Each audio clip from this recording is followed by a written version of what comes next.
आज हम अपनी फिजिक्स की पहली क्लास शुरू कर रहे हैं, जो कि मोस्ट इम्पोर्टेंट टॉपिक के साथ। जैसे कि आपको बताया है हमने अपनी पिछली वीडियो में, आपको पूरा फिजिक्स का सिलेबस हमने आपको बताया था कि ये यूनिट है, इसमें ये चैप्टर आएंगे। तो अब हम अगली वीडियो आपके लिए इसलिए बना रहे हैं, तो उन्हीं यूनिट के अकॉर्डिंग हम आपको अब एक नया मोस्ट इम्पोर्टेंट टॉपिक समझाएंगे, जिसका नाम है मूल आवेश। तो हेलो स्टूडेंट, आई होप आप अच्छे होंगे। तो आज आपको मैं मूल आवेश समझाऊंगा बिल्कुल डीपली कि मूल आवेश होता क्या है और ये कैसे वर्क करता है और ये कहाँ कहाँ पर यूज होता है। ज़्यादातर स्टूडेंट को पता नहीं होता कि मूल आवेश होता क्या है। तो आज मैं आपको मोस्ट इम्पोर्टेंट टॉपिक के बारे में अच्छी तरह से बताने जा रहा हूँ। तो चलिए शुरू करते हैं हमारा फिजिक्स की पहली चैप्टर के पहला टॉपिक कि मूल आवेश होता क्या है। तो जैसे कि आप देख रहे हैं, ये क्लास फिजिक्स की क्लास फर्स्ट है, जो कि पहली यूनिट और पहला चैप्टर से हम बना रहे हैं आपके लिए। तो पहला चैप्टर आपको हमने बताया था, हम आपको बता रहे हैं। तो हमने आपको पहली यूनिट बताई थी हमारी पिछली वीडियो में आपको हमने पहली यूनिट बताई थी, जिससे अब हम उस यूनिट के चैप्टर के बारे में पढ़ेंगे।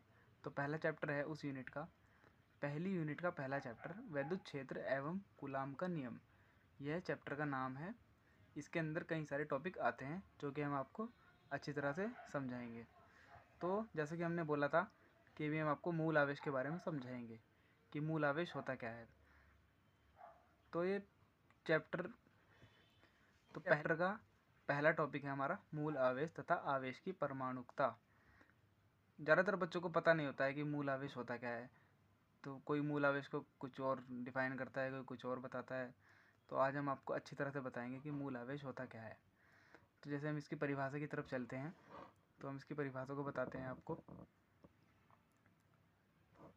इसकी परिभाषा कहती है, वह छोटे से छोटा आवेश जो कि किसी चालक पर हो सकता है, मूल आवेश कहलाता है। इतनी छोटी सी इसकी परिभाषा है, इसे समझने की कोशिश करेंगे कि मैं कहना क्या चाह रहा हूँ। वह छोटे से छोटा आवेश जो किसी चालक पर हो सकता है। इसमें एक वर्ड आया है चालक। आपको पता होगा चालक हम उसे कहते हैं जिसमें हम करंट फ्लो कर देते हैं, यानी कि जिसमें करंट का प्रवाह हो जाता है, वह हमारा चालक कहलाता है। वह छोटे से छोटा आवेश किसी चालक पर हो सकता है, मूल आवेश कहलाता है। यानी कि जिस किसी चालक में हम करंट को प्रवाहित कर देते हैं, उसमें मूल आवेश होता है। वह छोटे से छोटा आवेश जो किसी चालक पर हो सकता है, मूल आवेश कहलाता है। मूल आवेश यही होता है जो किसी चालक पर हो सकता है। चालक हमने आपको बताया है कि जिसमें करंट फ्लो हो जाता है, जैसे कॉपर की तार, एल्यूमिनियम की तार, ये सभी चालक हैं। सोना, चांदी, इन सब में करंट फ्लो हो जाता है। तो आगे हम बढ़ते हैं। मूल आवेश का मान 1.6 इंटू 10⁻⁻19 कूलाम होता है। मूल आवेश का मान 1.6 10⁻⁻19 कूलाम होता है। इसे माइनस ई से प्रदर्शित करते हैं। तो आपको ये वैल्यू याद रखनी है, ये वैल्यू आपको न्यूमेरिकल में काम आएगी। और इसका ये प्रदर्शित चिन्ह है, जो कि आपको एक एक नंबर में ये वैल्यू और ये चिन्ह पूछ लेते हैं बोर्ड एग्ज़ाम में। तो चलिए आगे चलते हैं कि अब ये क्या होता है। किसी वस्तु पर, ये नया पॉइंट है इसका मूलावेश का, किसी वस्तु या चालक पर E, 2E, 3E ... -E, -2E, -3E हो सकता है। यानी कि कहना चाह रहे हैं कि प्लस से माइनस तक ये मूलावेश हो सकता है, लेकिन 2.5 -E तथा 0.3 -E नहीं हो सकता।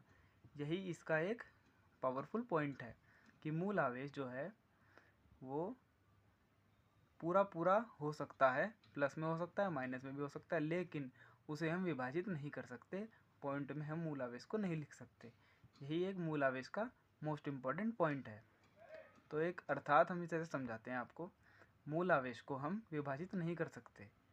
आवेश के इसी गुण को आवेशिकता, परमाणुकता या आवेशित क्वांटीकरण कहा जाता है।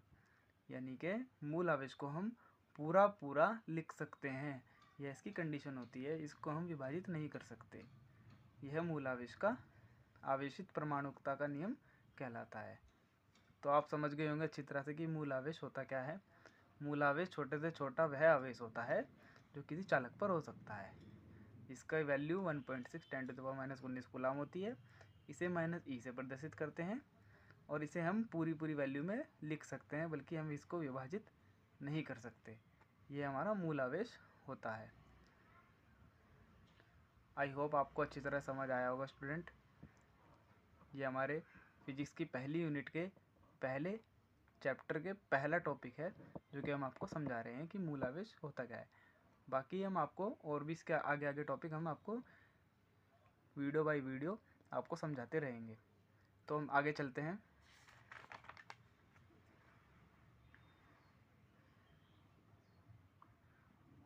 अब हम आवेश के प्रकार के बारे में बात करेंगे कि आवेश कितने प्रकार के हो सकते हैं।